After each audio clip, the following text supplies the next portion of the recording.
The Conservatives say 3 of the authority's dozen councils would be keen to break away: Wandsworth, Kensington and Westminster. This afternoon all 3 said they'd be delighted to get the chance. If it happened, Ilya would lose around 90,000 pupils. And may I say, as a London borough not in Ilya, it offers to other London boroughs the kind of freedom which the London borough I represent has had for many years. That is good. The authority was set up at County Hall more than 20 years ago.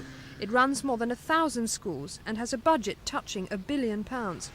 By far, it's the biggest education authority in the country, responsible for 290,000 pupils and more than 500,000 in colleges, institutes and polytechnics.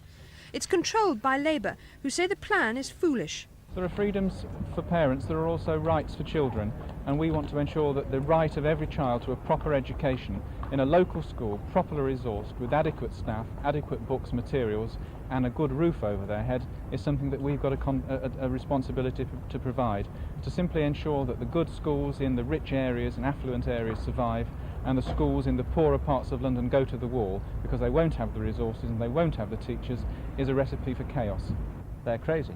You cannot take an education authority that is a whole and carve it up so you were left with a jigsaw in the middle of London. If the government wanted to be really bold, they could have said abolish Ilya. That would have been the wrong decision to say, but they could have said it. But to say people can opt out so you have half an Ilya is clearly the worst possible outcome.